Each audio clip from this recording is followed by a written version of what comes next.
You're listening to the Dirty Air Podcast.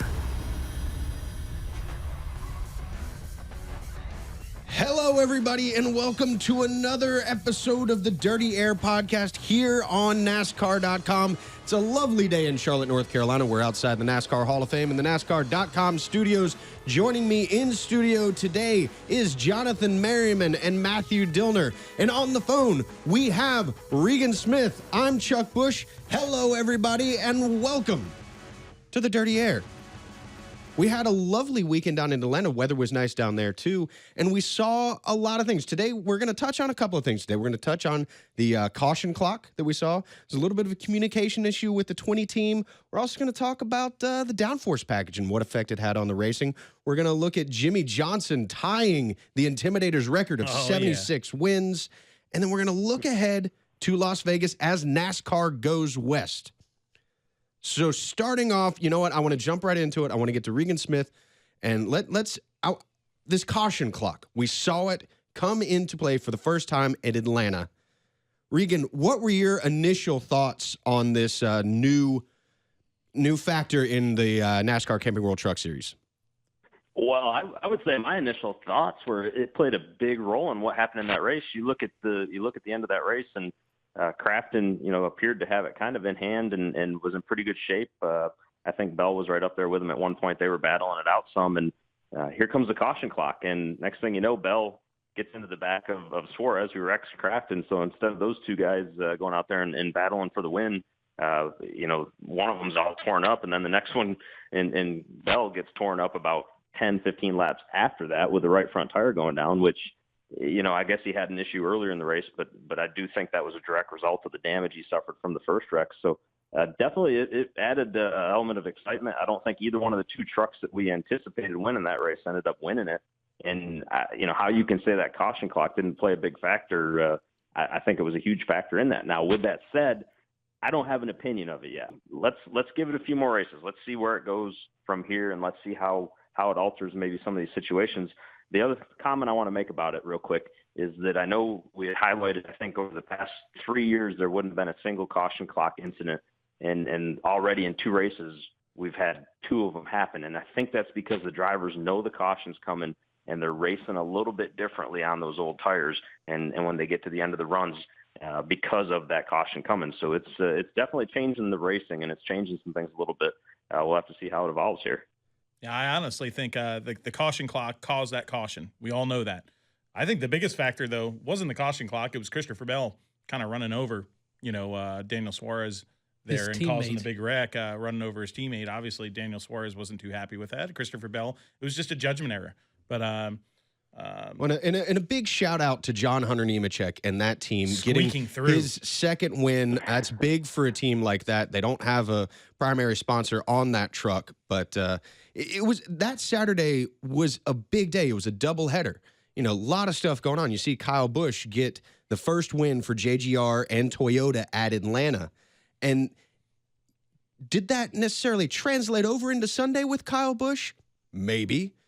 With this new downforce package, he won the pole for Sunday, but then was disqualified due to post-race or post-qualifying inspection.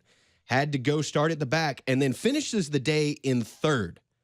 This new downforce package, does this play into the hands of a driver like Kyle Busch? Kyle Busch can drive anything with four wheels and a steering wheel. I mean, he won a championship last year, and you don't want to call it a high drag package, but I mean, he won Indy in high drag. He won last year's rule package, won a championship in that, and then won Kentucky in the low downforce package. And he was strong. He finished third at Atlanta. So I don't think almost got second. I don't think it matters what you put Kyle Busch in. I think Regan Smith would have a better perspective on this because you're out there on the track with him. Regan, what do you think?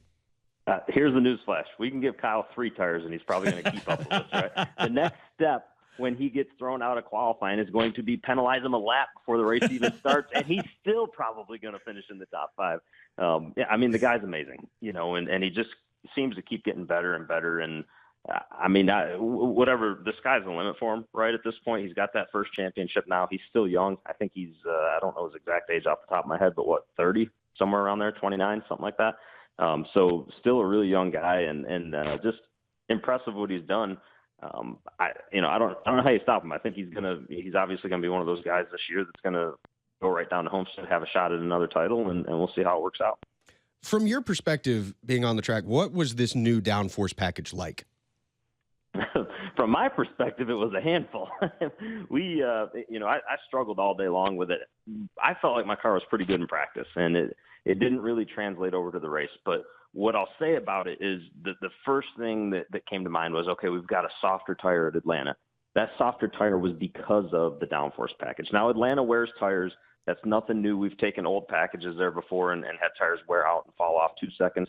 I mean, we were falling off. Good cars were falling off almost 3, sometimes 4 seconds throughout the course of a run, which is unheard of in this era of racing and how we do things right now. So that, to me, was a direct result of the downforce package, of Goodyear being able to change their tire.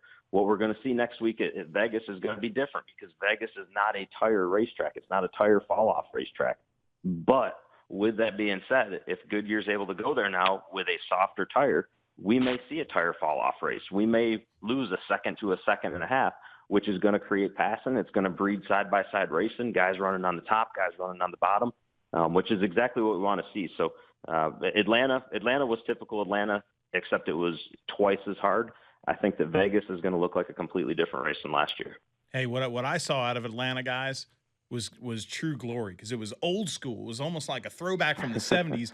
Long, huge green flag runs. Those guys were having their tongues hanging out at the end of those runs on those tires with them falling off like that. And that was an old school race right there if we've ever had one. When Dale Earnhardt Jr. said after the race that it was old school racing, that he tweets out photos from the 70s and 80s, and it reminded him of that. Yep. That's exactly what it is. 211 laps to start the race, nonetheless, too. I mean, holy. Was your tongue hanging out? My tongue was definitely hanging out. I might have actually gotten into a soak tank last night for the first time in probably 8 years. I knew it was coming today, and I'm sure there's some drivers that are wore out still today. And that's not to say that fitness or shape or anything has anything to do with that. It's just simply, that's a tough task to ask anybody. Your arms were going sideways the whole time. So you were turning, most racetracks, you turn on corner entry, turn a little bit on corner exit 4 times a lap maximum. I bet we were turning 24 times a lap yesterday because the cars were all over the place, left, right. And it was cool to see. I mean, I watched a number of cars, and it didn't matter if it was a good handling car or a bad handling car, that were literally 30 degrees sideways at times enter in turn 3, 30 degrees. And, smoke rolling off the right rear tire, you're so far sideways, and guys would catch them and carry on. So it was, I think it was definitely a throwback, like you said, Matt. You said last week on the show that drivers were going to have their hands full, and I think that those words were a little prophetic. Somebody else who had some words over the radio was Matt Kenseth. He said to his crew chief, Jason Ratcliffe, that he was about to blow a gasket because there was a little bit of a lack of communication. They were penalized for improper fueling on a pit stop, and then Kenseth was black flagged while Ratcliffe was arguing this with the crew chief, or with the official by the pit box. So they didn't communicate to Kenseth that the black flag was out. Regan, as from a driver's perspective, how easy is it for you to see that flag when you are on the track at speed? Well, the black flag, it's pretty easy for us to see, right? And the main reason is because there's a board up there, and that board has a number that flashes on it of who they are trying to black flag. Now, what I want to point out is yesterday, and I think it happened at the same time, because I didn't know Matt had gotten black flagged on Sunday. At the same time, and we'll have to double check this, but the 30 car, I believe, was also getting black flagged. He happened to be right in front of me. So the 30 car would go underneath the flag stand. He'd be getting the black flag, and I saw the number 20 up on the board. So I don't know, I don't know if there was some confusion there. And like I said, we'll have to check on the timing of when those 2 cars got black flagged, if it was the same pit sequence or not. That could have been part of what confused Matt possibly. And if the crew chief's off arguing with the official, then naturally he's not on the radio talking to his driver. He's trying to get it resolved with the official before the driver comes in. One more thing to point out yesterday for the 20 car, that was not his normal spotter, and that actually wasn't his spotter from the week before at Daytona. They switched it up again, had a new face on the roof for the second straight week for Matt, somebody that he's familiar with, that's been with JGR forever. but that could have caused a little bit of a temporary lapse in communication as well. The spotter maybe not knowing if he's supposed to tell the driver that, or if the crew chief's going to tell him, or who's going to tell him that. So I think it was just a situation of a lot of things happening all at once, and maybe it just added up to everybody missing it. Well, something that kind of goes through my head, we saw Jamie McMurray hit the wall in practice because he was looking at the digital dash. If you're in a race, I mean, you'd almost kind of ignore the guy in the flag stand just so you make sure you're not, smacking the wall, because these You're cars, busy. like we said, were loose. And then the other thing, exactly what Regan said there. I mean, it's a second race with a second different spotter. Chris Osborne was injured in preseason in a terrible traffic accident. He's working his butt off to get back, and hopefully maybe by Martinsville he'll be back on the roof. But just everything that could go wrong for that 20 team has gone wrong, but they've been one of the fastest cars both races. Well, and a team that we didn't think had a lot of speed coming into the weekend ends the day on Sunday in victory lane.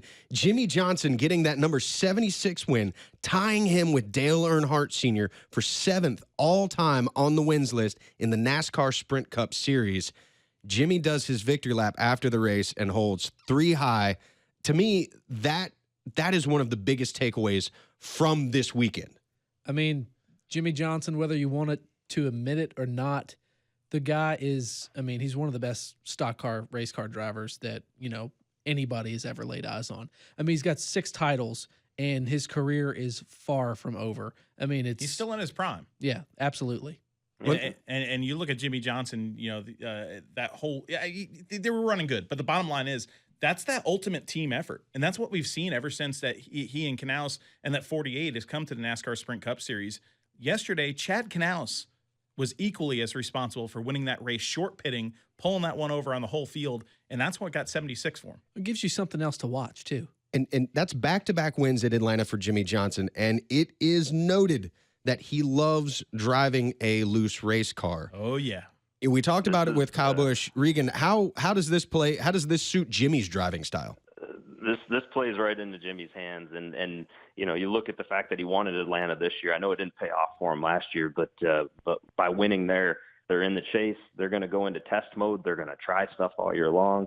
They're going to prepare for those chase races now, which we have a bunch of them coming up that we'll go back to later on, for the final 10 races. So they've got quite the luxury now, especially with the new rules package with a driver that loves a loose race car. Got to point out also that pit crew had a big hand in winning John Hunter Nemechek the race on Saturday afternoon as well in the truck race by gaining him almost 8 spots every pit stop. So a strong pit crew there. And to add to what Jonathan was saying, I mean, I will argue until I'm blue in the face that, and I don't mean this disrespectfully to anybody that's come before Jimmy or that will come after him, because, maybe there's going to be somebody that's going to beat all his records that he's making right now. But I will argue till I'm blue in the face that he is the greatest to ever sit in a stock car, period, bar none. In this era, in this day, and in this time of how competitive our sport is, it is absolutely incredible what he's been able to do. And he's done it in every scenario you could ask him to do it in from a rules standpoint, whether it was the chase, whether it was before the chase, you name it, he's doing it. And I just think he's the best to ever sit in one of these. Make sure you lock your doors tonight, but I can't say I disagree with you. So, oh wow, I will lock my doors. But and again, I don't mean that. I'm the biggest Dale Senior, Richard Petty fan. You name it, Cal Yarborough, all those guys. I think we're in a different era right now, and I've had this discussion and this argument with a number of different people. I've had the same opinion for a couple of years now, and that's not going to change. I believe that strongly in how good he is at what he's doing right now in this day and age. And you've raced with him. You've raced alongside of him. I'm up in the corners sometimes, and up in the corners there against that fence, you can see how talented some of these race car drivers are. And Jimmy Johnson is a guy that can hang it out there loose with the best of them. Dale Earnhardt Jr. said it in the media center after the race. He said, I'm putting him up there in that pantheon of greatest drivers of all time. We've talked about it on this show before, but the other thing we've talked about on this show before are our fantasy picks. And back-to-back weeks of the people that are on this show, Regan Smith, you have put a hurting on us, and you've won both of our fantasy races each week. So with that in mind, can we put him to the rear like Kyle Busch was, please? No, we can't handicap him yet. Let's. Do I get a lap penalty here or what? Let's see how this week goes. If you go 3 for 3, we might look into some lap penalties. But with that in mind, We'll start with Jonathan. Who are you looking at in Las Vegas? Kyle Busch. Kyle Busch? Yes. Okay. Hometown. He wants to get a win there. So Matthew Dillner? I'm going with Martin Truex Jr. That 78 team has been one of the strongest cars both races so far. This past week at Atlanta was a great indicator to how strong that team is going to be with that new Joe Gibbs Racing chassis. That was the first time that they raced that chassis that was a combination between their shops and Joe Gibbs Racing. Remember, he finished second there last year also. So Martin Truex Jr. has been strong all year. Vegas, he's going to get it done. Regan, who are you taking? Well, I think we're seeing a theme here. You guys actually took two of the guys that I had top on my list. I'm going to go very similar though. I'm going to go in the same camp, just a little further down. I'm going to say Matt Kenseth gets it back on track this weekend. He's the guy that gets it done. I'm going to go against all of y'all, and I'm not going to take a Toyota to get to victory lane in Las Vegas. I'm going to take Dale Earnhardt Jr. That's a great pick. Top 5 finished there last time. The way he was talking about this new package and all that stuff after this race, I think it's playing into his hands. I think we're going to see Junebug in victory lane He had in a gleam Las in his Vegas. eye after that race. He was so excited, so happy. He was pumped. Yeah. we had a fast race car, and that cures a lot of. Oh, yeah. So, Regan, from a driver's perspective on track, what can we look for in this race in Las Vegas? Well, I would say Vegas, as I said, it's going to have a different look to it than what we saw at Atlanta, just because the surface isn't as worn. It's not as old. The top side doesn't come in as quick. With that said, we've got a day of test time there on Thursday. Guys are going to learn a lot about the race cars. That's the first time we'll have had, good, honest data on with this package for the entire field. We'll roll into Friday. Everybody's probably going to be in qualifying trim right away on Friday because of that test time on Thursday. So qualifying may take a little bit different of a look to it this week. I think myself that it's going to be a very competitive race. It's going to be a top and bottom race. It is going to come in. Last year we saw the top side come in. I know I ran it a bunch myself. You take that, you add it to this softer tire that we're going to have there. Speeds are going to be up. It's going to be super fast. I was hearing some numbers that shocked me from the test this off season over the winter months. If we're doing those kind of numbers there again when we go back, it's going to be some big time qualifying laps. Again, I think they're going to slow down as the race goes on and the tires wear, and we get to see this low, this I don't want to say low grip, but this more grip that wears out on the car. But it should be exciting. It's not going to be for the weak of heart. Well, I'm going to be interested. All three of us here in the studio are going to be out there as NASCAR goes west. We're preparing for all three of these races: Las Vegas, Phoenix, and Auto Club. So real quick, do the whip around real quick. Jonathan Merriman, what is your headline for this weekend in Las Vegas? M&M's for everyone. Kyle's going to win. Dillner, headline. Finally, the gamble pays off. Truex to the top. Regan, headline. Kenseth dominates. And I'm going to go with Junebug wins in Vegas. It's not a creative headline, but it'll do. So that'll do it. That'll do it for us. Yeah, it'll sell papers. Everybody loves it when Dale Earnhardt Jr. wins. So for everybody here in the Dirty Air podcast, for Regan Smith on the phone, Jonathan Merriman sitting across from me, and Matthew Dillner sitting right there next to Jonathan Merriman, I'm Chuck Bush reminding you to hop out there in that clean air, chase down the leader, and we'll see you next week back in the pack in the Dirty Air.